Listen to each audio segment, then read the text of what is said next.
I'm Tim, the Brand Weaver, and this is Branding for Breweries, the podcast that helps you grow your brewery, build a better brand, and connect with more drinkers. Each week, I'm joined by the brightest minds in the beer world, sharing practical tips to help your brewery stand out and sell more beer. Let's get stuck in. What up, 24-hour party people? 'Tis I, Tim the Brand Weaver, and you are listening to Branding for Breweries. Did you know I've been away for 2 weeks? And I bet you didn't even notice. And the only reason you can now tell is because I've got a slightly more tanned face than normal. But I managed to schedule up a load of shows, so the value just kept on coming into your earballs and eyeballs. So I hope you enjoyed that. But this is me back from a holiday, refreshed and ready to go for the foreseeable. I mean, I've got a load of great guests lined up, so that's exciting. But as always, I am bringing you the brightest minds from the brewing world into your earballs and eyeballs to help your brewery thrive and survive. And today is no exception, as I am joined by the incredible Gavin Litton from Pillars. I'm going to bring him in. We're going to have a good old chat about Pillars, what they've done, and what has made it so very special and successful up to date. So everyone put your digital hands together and welcome Gavin. Woo, Gavin! Hi. So incredibly kind intro. Thank you.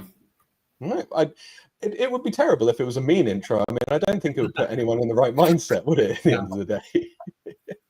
How are you doing, Gavin? Are you well? Yeah, very well, thank you. Yourself? I am super funky fresh. Like I say, got back from holiday last week, exceptionally jet lagged, but I've had a weekend, so I'm good to go. I'm ready for this conversation. Very good. So let's get stuck in, shall we? Shall we have a chat? Sure. Yeah, sounds good. Well, I suppose first off, Gavin, for those of you, those listeners who might be in the States or maybe not so London-based or just haven't heard of Pillars, could you give us a bit of background as to who you are, what Pillars is, and in a kind of blind date, Scylla-esque, who you are, where'd you come from, love?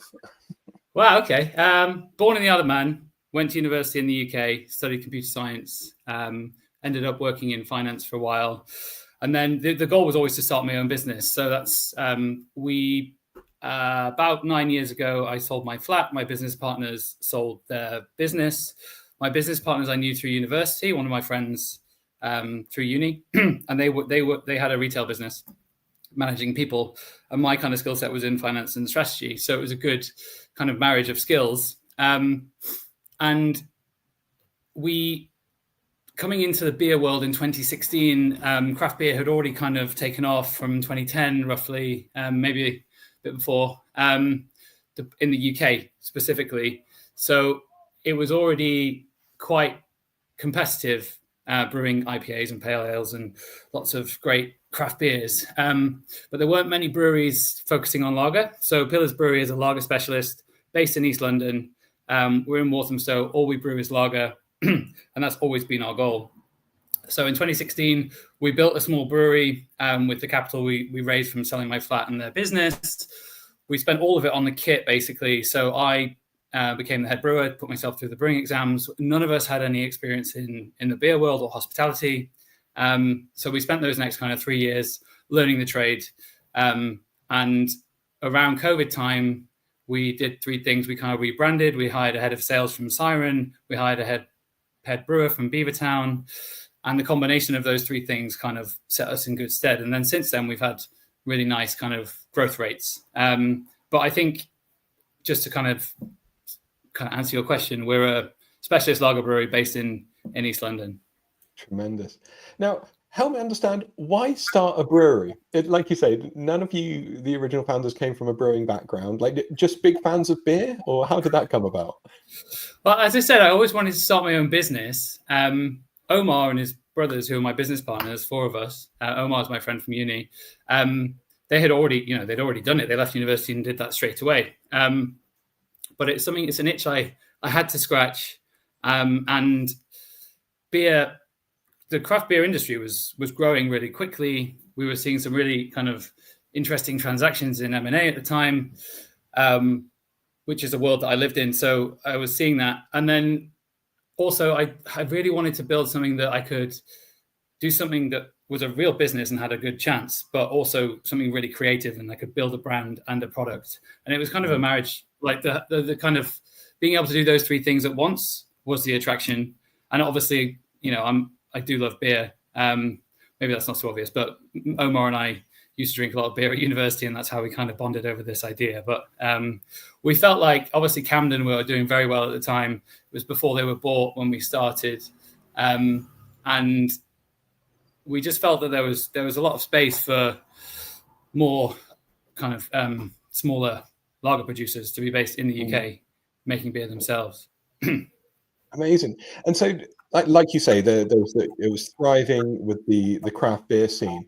Was lager the only route that you entertained, or were there other styles that you thought, well, maybe we could specialize in this instead? Or was it just lager was the kind of obvious choice. One, because we were big lager drinkers. So I have a godfather, that lived in Munich and Germany, all over Germany, to be fair, as a child. But I was lucky enough to visit Munich several times as a teenager and kind of witnessed that lager culture. And obviously the quality of lager in Bavaria or Germany is very good. So it was noticeable once I became an adult and I was drinking at university that the quality of lager wasn't always as good in the UK, certainly on average. So why is that? And that felt like a really obvious problem to try to solve. The reason is, in Germany, there's a law where you have to brew lager in a very specific way to be able to call it beer. It's called the Reinheitsgebot, which is the Bavarian purity law. That doesn't exist in the UK, which means that you tend to have an average lower quality. So we just effectively just brew to that standard that they do in Bavaria. And, it's the idea is as simple as that. So I think I was not biased, but I had the right kind of life experience to notice that. And then also, once you run into the numbers, lager is by far the largest category, of beer sales in the world. And, that creates its own challenges because we're competing with the very biggest brands. But it just meant that the ceiling was much higher with a lager brand for us, especially if there was only a few, like literally less than 1% of independent breweries were brewing lagers when we started. Now it's over 50%. So we called it really early, and that has helped us. But now the game's changed a little bit, but we have a bit of a head start. Yeah, like you say, there's a lot more breweries have jumped on the bandwagon these days with their lagers and variations on that. So you put yourself through the brewing courses, how to brew, started in a shed, and now you are premium multi-award winning, pillars that we know and love. How did you get from the shed to first phase? Kind of like, obviously we talked about in COVID in the important tactical recruitments that you made, but even before you got to the opportunity of going, well, we've got funds where we can employ people who are very good at their jobs, you must have done something right to get out of a shed to begin with. Yeah, I would say we took a massive risk selling all of our, putting basically all the money we had on the line. I sold my flat, they sold their business. So the first step was to get the lease in Walthamstow. And then we built the brewery. Omar is very practical. So he's our operations director, my co-founder, and he can build anything. So we in COVID, for example, he built with some help, including Eamon, who's one of the other brothers, he heads the brew team. They built the tap room and they did all the welding inside, and they just did. Obviously, we did it a lot slower than a commercial team might have done it, but we were in COVID lockdown, right? And all of our customers were shut because we sell draft beer. So that's just an example of how practical he is. So that's one advantage we've definitely have. And so once we built the brewery, we have a tap room on site, which we needed from day one. So we had to borrow a lot of money from banks from day one, which means we had to generate cash from day one, which meant the tap room, was the only way that was going to work. So the tap room played a huge role in the first 3 years in terms of just making sure that we could pay our fixed obligations. And then I think just living that experience, we learned so much that when it came to hiring, first of all, it meant that we could attract some of the best people in the industry because we were doing something firstly different with just brewing lager. And also, I think the people we ended up with have said that the fact that they had owners that were also brewers that had put themselves through that gave them confidence that they wanted to work in that business, because we would understand that role in maybe more detail than someone who had been through that experience. yeah, I just think that they're the kind of steps we took, but it's not advice, but the kind of practical element of it is we've learned by doing. So we've just gone and said, okay, we're going to do this, and it's been stressful, but I think that's the way we've achieved it, is just by taking one day at a time and trying to learn from our mistakes. But as you say, by doing it yourselves as well, I suppose anyone that comes in beneath you to support you on the journey is like, well, if these guys are doing it, then it gives us faith that we should be doing it as well, because you lead by example in that respect. It's right? true. And when it comes to hiring, that's like my most important role. So I have to make sure that when we hire someone, it improves the business. So does this hire raise the bar? And if they don't, then we probably won't hire them, which means that we're quite patient in how we do our hiring. Sometimes that's not always easy and not always practical either. But that's the kind of goal, is to level up the business with every single hire we make. And it's especially important when you're a smaller team, because the average person, in a small team, the average is more weighted by each individual. Of course. A quick thank you to those people who've left comments on Instagram Live already. We will get to them later on if it's a question, but for now, I've got plenty of questions to ask Gavin, so wait your turn, okay? Gavin, talk to me about quality. So obviously you've got the Bavarian kind of standard and rules that you live up to with the lager, but quality is such a varied and broad phrase that's used within the brewing community. What does quality mean to Pillars? Quality means to Pillars, we want someone to drink 2 liters of our 2 liters of our lager and still want more. And that can be subconscious. And I think lager quality often is that. So this is our proposition to pubs and restaurants that buy our beer. It's, we know people are coming to your pub because of the effort you put in, that the people come to the pub because it's that pub. But why people might spend more in that pub is because they sell Pillars. And the reason they would spend more is just because they can drink more, because the quality is so much, the quality drives that extra drink. And it's a subconscious thing. I think because if there's a small off flavor in a lager, the average punter is not going to know that. But they might not want that extra pint.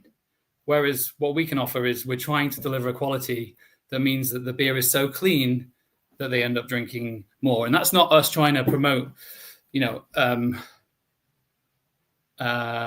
drinking. It's just, we want the quality to basically not. I guess the other way to look at it is the quality. If the quality isn't quite there, people are, they're just not going to drink as much as they want to. So that's what quality to us means, is can they, if they wanted to, if they drank 2 liters, they'd still want more. I'm not suggesting they should drink more, but they would still want it. And that's the level you get in Munich. It makes perfect sense. It is that sometimes it's very hard to communicate that reason you want to go back for another pint, but it's almost easier for you to go, oh no, I don't want another one of those because of X, Y, and Z. So that kind of uncommunicated reason, quality, I like it.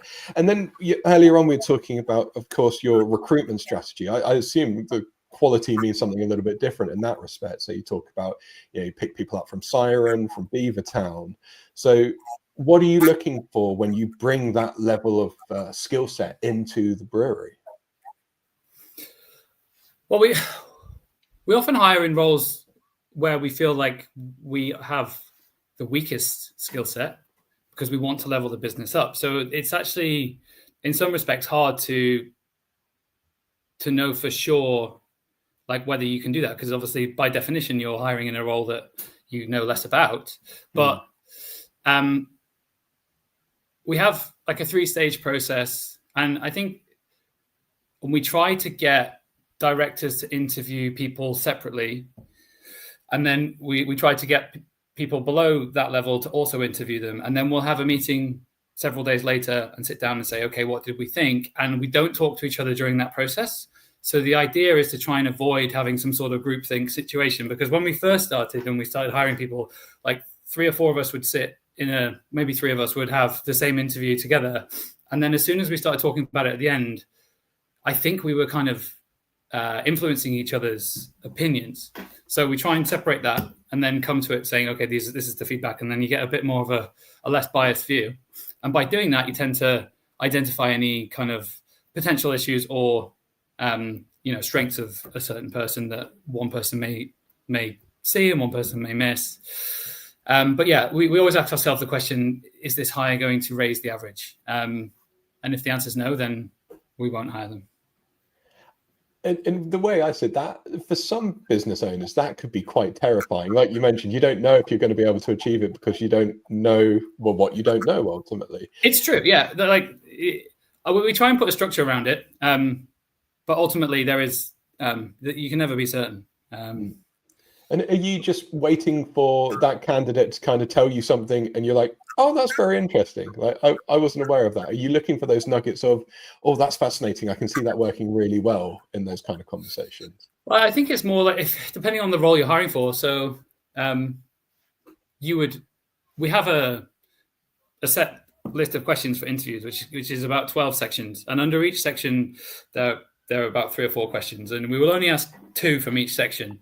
But each section has a goal. And we're trying to work out what that person's motivation is, how long they might stay, what their skills are, various things like this. Are they a team player? And the questions are designed to do that. But there are a few sections that are more specific to the role. So if they were a brewer, we'd be asking very specific technical brewing questions to try and work out their level of knowledge. But then beyond that, once that first round's happened, we then do a more practical stage where we get someone they'll be asked to present something in their field. So if they were a salesperson, it'd be like, okay, and it'd be a very wide question, open question, where we'd say, okay, how would you structure your first 3 months? Mm-hmm. Very open. Or same with the brewers. Like what would you do in the brewery to improve X in the first 3 months? Either sustainability or quality or whatever. And in that process, you get to see a lot of a person because you're basically asking such an open question that they can take it in multiple different directions, and you get more insight about how they answer the question versus what they actually say.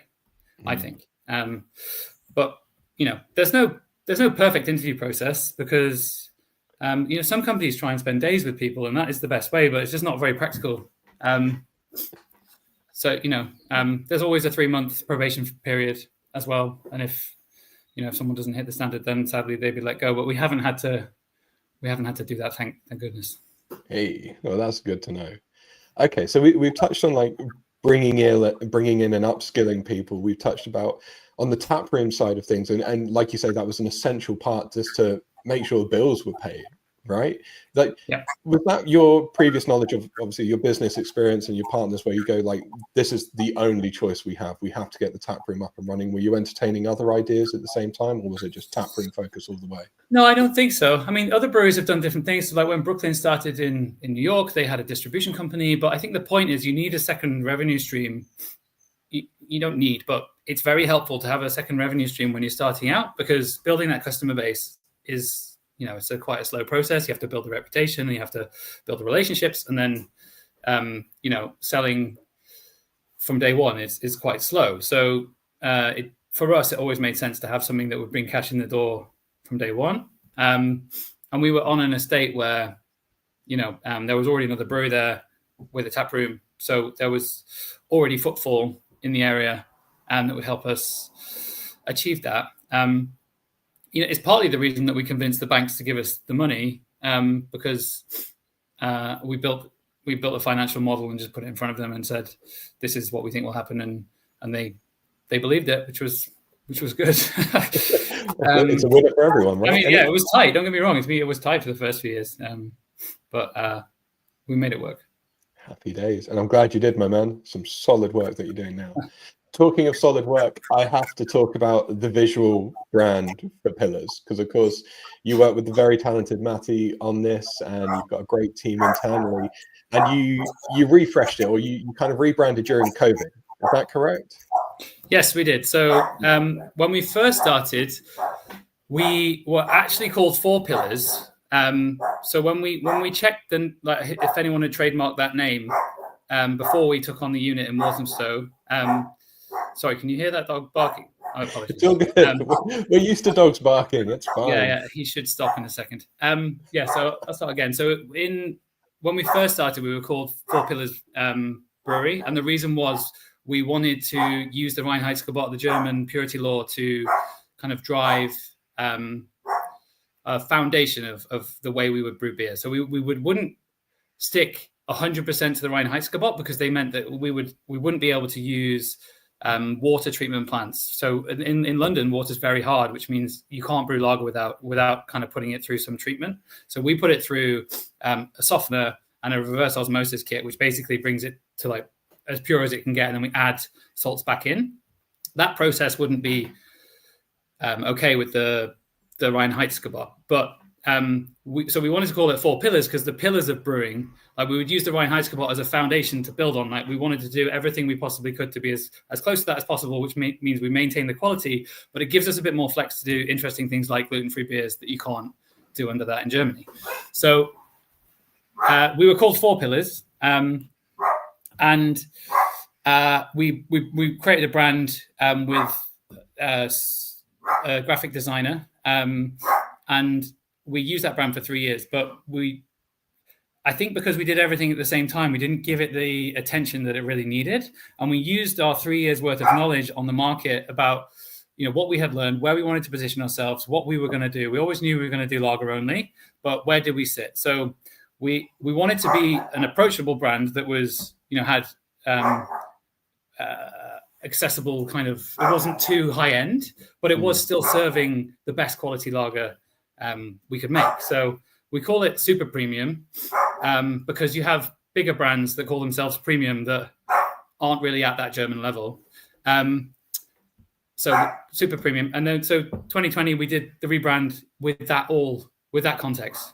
And we'd met Matty a couple of years prior. He'd been doing other stuff for us at that point, but he was working with our old brand, which we had given to him. So we went through the process of using the time during COVID to rebrand, and that took 9 months. But we wanted something that was different to everything else, which is how we ended up in these bottles. Being different for us is one of our core principles. It's everything we do. How can it be different to what everyone else is doing? And that's super hard in an industry where you have thousands of breweries. But I think, we have evidenced the fact that we are kind of on that track. We were brewing lager and only lager when less than 1% of the market was doing that. We went into bottles when everyone was moving into cans. We've gone into a bottle that most people don't use. It's a short stubby. It's quite popular in France, but in the UK, it's not that popular. And then we've built a brand around a font, essentially, when everyone was doing, Beavertown-esque type graphics. And, that's very deliberate. And that's how we ended up where we are. And then one of the biggest things as a brand that we've always done, even with the original brand, was to pick a color. So we are orange. We try and put orange in as many things as possible. Our Pilsner is black, which is one of our bigger products, but everything else we push orange as much as possible. And the reason for that is it's cheap. So it's just we don't have to put a lot of work into just being orange everywhere, but it kind of tricks the brain into being memorable. And a good example of the company that does that really well is Perfect Ted, and they make matcha drinks, and biggest matcha company in the UK now, and they're only a few years old.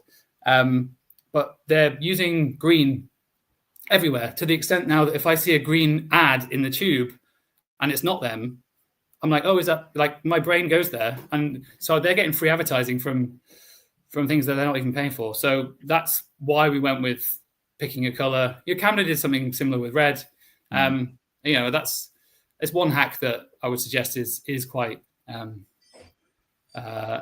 useful as a company with a basically zero marketing budget. And it works so well. Like, I was at London Craft Beer Festival the other week, and you guys with your massive orange kegs just stacked 5, 6, 7 high. It's just like, well, that's where pillars are. And it's just such an identifiable color as well. You don't see many other oranges in the brewing world. So, like, hats off to you guys for nailing it. It's amazing. One thing I've noticed about, obviously, you talk about the stubby bottles, but it doesn't appear that you scrimp around the budget for, like, labels or bottle caps or foiling. No. when a lot of breweries would be worried because they're like, oh, if that's a slightly different shape, it's going to cost us more. If we're going to put a bit of foil on it, it's going to cost us more. What's your mentality when you're working through this going, yeah, we need to spend a couple of extra pence on each of these? Well, firstly, we're 85% draft beer. So if we were 100% small pack bottles and cans, it probably would make more difference. But we are very focused. So we have 4 things that we focus on: talent, brand. Brand is basically within one of those 4. And so it's always been like a core focus of ours. So we never our budget is small, but we prioritize it against other things, if that makes sense. So if the bottle for us is part of the brand, because it's what makes it different. So it's the biggest part of the brand, if you could argue. So, it's an expensive bottle, don't get me wrong. We pay probably twice as much as we need to. So that's a scary thought for us when we first did it. But because we only do a small amount of bottles relative to our total volume, like 15%, it works for us. But if it was the only product we sold, it probably wouldn't work if we were, the bottles were that expensive. So it always comes down to we model it all out in a financial kind of forecast. But brand is always prioritized when it comes to the mix of costs. And how do you measure that return? If you're saying like the bottles cost you probably double what they could do, mm-hmm.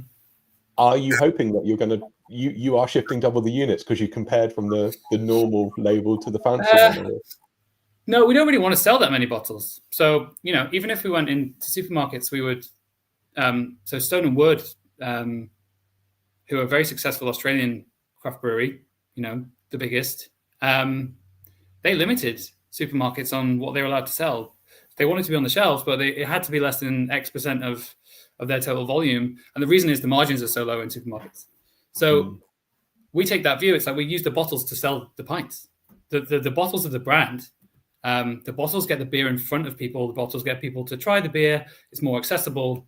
You could argue that cans would be doing a much better job of that because it's more of a convenience buy. If you went into retail, you buy the cans and you don't need a bottle opener. But we don't really sell into retail apart from the specialist bottle shops. So for us, it's a brand piece. It gets us into the Michelin star restaurants and places we want to be seen. But the volume is in the draft. So we don't worry that much about it because of that. And that's why I said if we did 100% bottles, it would change the kind of the way we viewed it. But we use it as a way to try and build the brand. I mean, you mentioned there, like getting into Michelin star restaurants. Like, how does that come about? How does a brewery get into Michelin star we have an excellent sales team, and I think the beer is really good, and the brand is strong. So the combination of those things is how that happens. It happens over time as well. And some of these industries are, I don't know if you've had this experience, but certainly in beer, a lot of people know a lot of people. Everyone knows each other is another phrase you could use, which is not 100% true, but a lot of people know a lot of people. And the restaurant industry in London is kind of similar to that. So once you're in a few, it does tend to help. But yeah, I think we've won a lot of awards over the years, including UK's best lager 3 times in the last 4 years at the World Beer Awards or the Society of Independent Brewers, which is the biggest. So I think that those things have helped kind of start the conversation. But a really interesting thing we found is when restaurants have surveyed their customers on, especially like relatively high-end restaurants, what they like and they don't like, what often happens is they're like, the food is great, but the lager isn't quite great. Why is that? And the honest answer is they go for margin sometimes, some of these restaurants, whereas our beer isn't as cheap. But we've won a lot of accounts on the basis of them asking their customers, what needs improvement. And it's not every restaurant, don't get me wrong, and I'm not going to name names, but that has helped us because people do. I think our lager goes really well with food because of the quality. So if you're going to be a top end restaurant, you know, in my opinion, it does make sense to spend a bit more buying the best lager you can find, and that's not just us. Like there's several different options, but not just focus on margin in that instance. Which, like, it very much echoes what you're doing with Pillars, isn't it? It's like you invest in the right approaches and what you need to make the best and kind of reflect the brand. Yeah, and to my point earlier, we are more expensive, but people buy more of it, and you can charge more for it. So per pint or per unit sold, you can make more pound margin, and people will buy more. If they're sat at a restaurant and they have a mediocre lager, they might have one or two, or just. But what the point is, if they have an amazing one from us or one of our peers, they're going to have more and they'll spend more. So, the percentage margin might be slightly weaker, but the cash margin is higher, and they're buying more. That's the way that that's the problem we're solving. Like we're adding value commercially just through that means. And no one can sniff at that by adding value, that's for sure. So talk to me a little bit about location. Obviously, East London, really in the heart of it. But how do you cultivate a community around, something like Pillars? Because again, we talked about quality, which is a very broad statement, but community is another one of those where every brewery goes, oh yeah, we've got a good community. But again, what does that mean to Pillars? Well, we try to give back to our local communities as much as possible. So we alongside some of our kind of neighbours at Ravenswood, we run a charity event for our local food bank every year, which tends to raise in the region of £15,000 to £20,000 for them every year.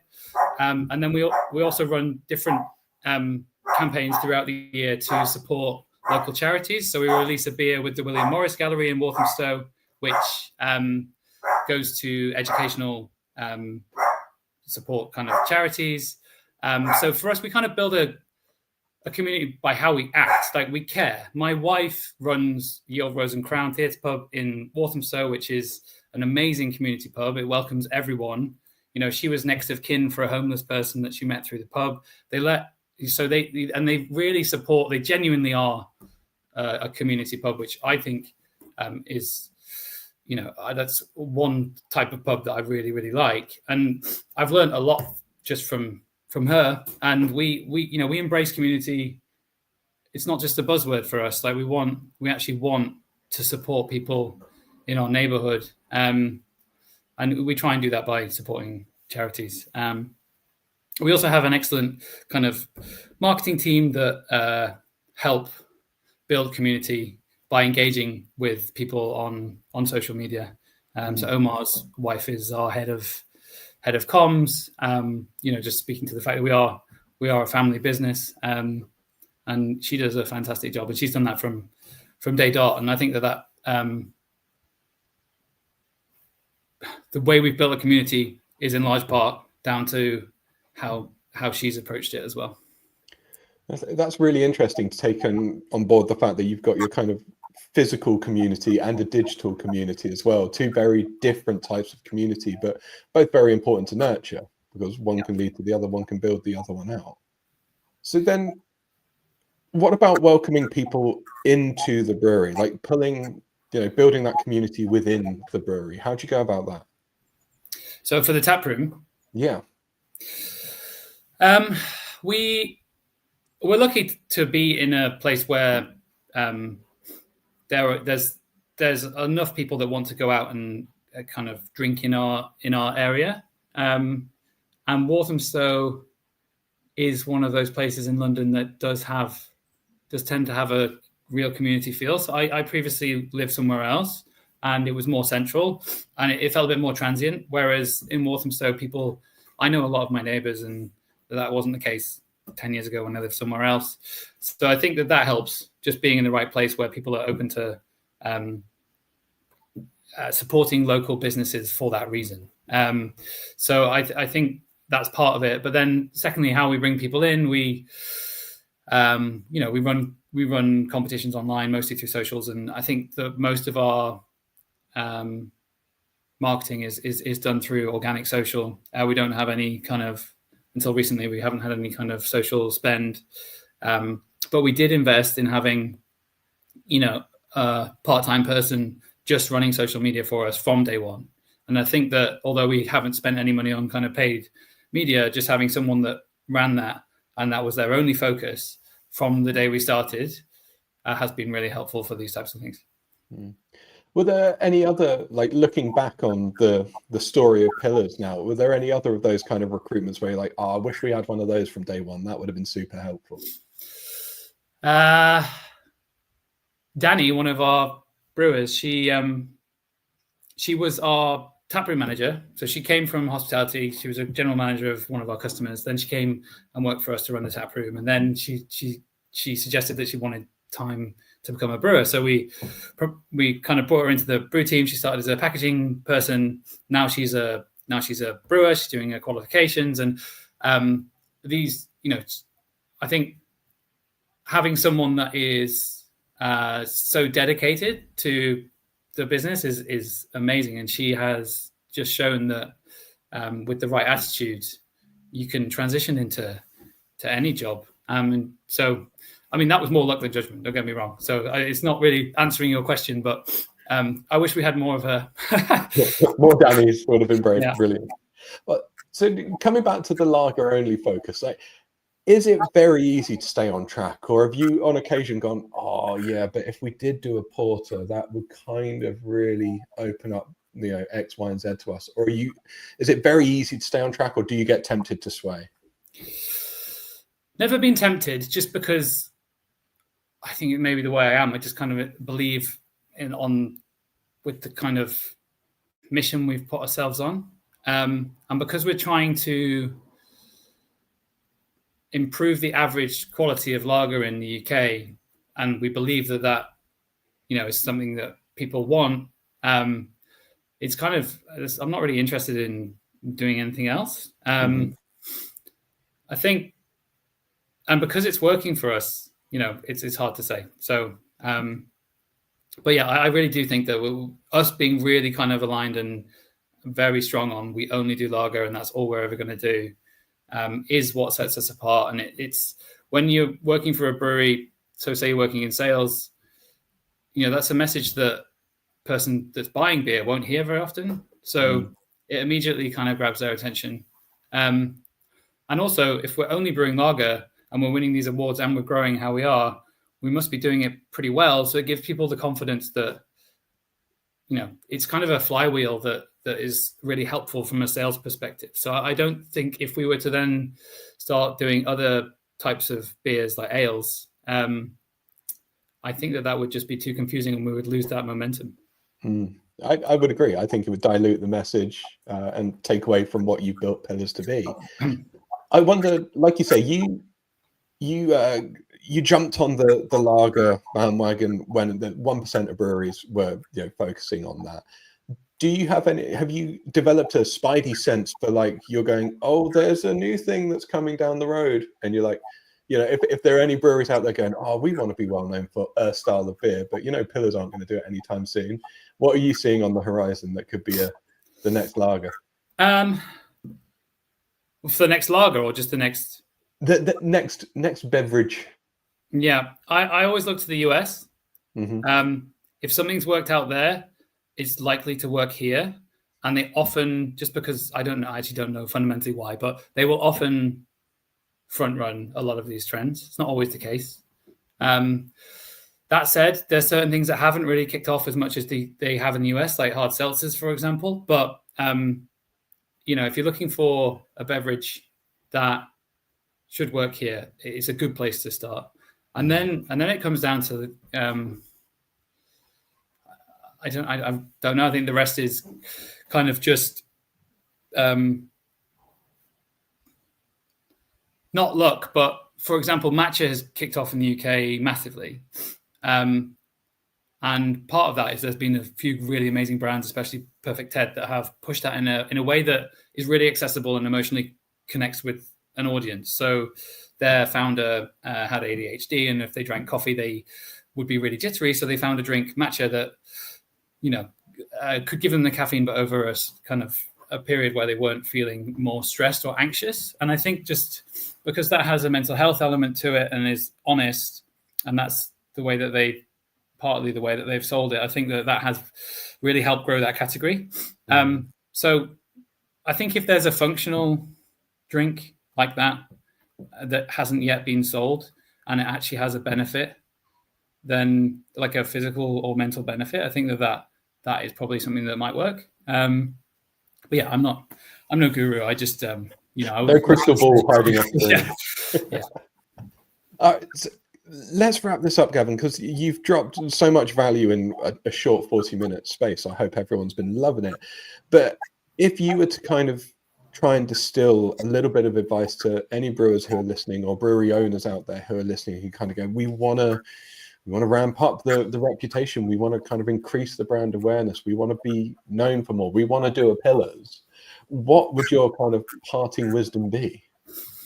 Well, I can only speak to our experience. And so there are several ways to skin a cat, but we have just been really focused on our local market, selling a very specific product, but also in a very specific SKU. So we very much focus on draft lager in our own kegs, delivering with our own vans.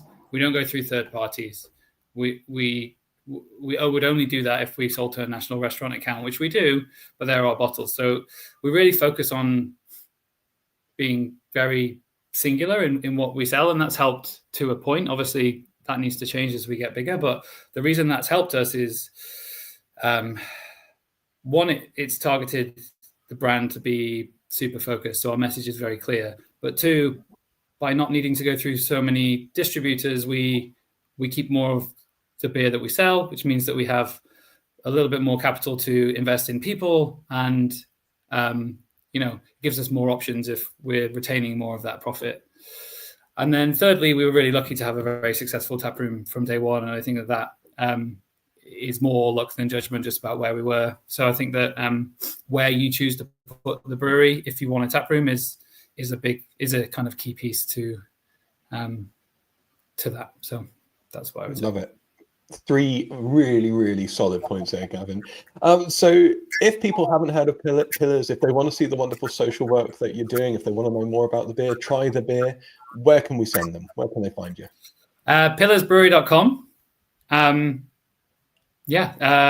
There's a shop on there. We've built it's not just a shop. So if you go to pillarsbrewery.com and /shop, or go to pillarsbrewery.com and click on the shop, you'll be able to find the beers there. Amazing stuff. Once again, Gavin, thank you so much for your time today. It's been really phenomenal. Well, thanks, Tim. I hope it wasn't too much of a nonsense ramble. I did my best. Never mind, man. These shows are all about those little nuggets of value that people listening can go, I'm going to go and give that a shot. So hopefully we won't see too many breweries popping up here at orange now. They're going to pick their own colour. No, pick a different colour. That would be my 4th advice. Pick non-orange. Purple, pink, whatever you want. Yeah. It's all good. But everyone who has been listening, thank you so much for your time today. I appreciate it's Monday lunchtime, so you're probably very, very busy, or you're just picking this up on the podcast. Either way, you rock. Thank you, and I'll see you on the next episode, everyone. Rock on. Thanks, Tim. Thanks, everyone. That's a wrap on this week's episode of Branding for Breweries. If you got something great from it, hit follow, like, and subscribe on your favorite streaming app. Or even better, leave a review, share it with your brewery pals, or get in touch, because I want to chat to you. Rock on!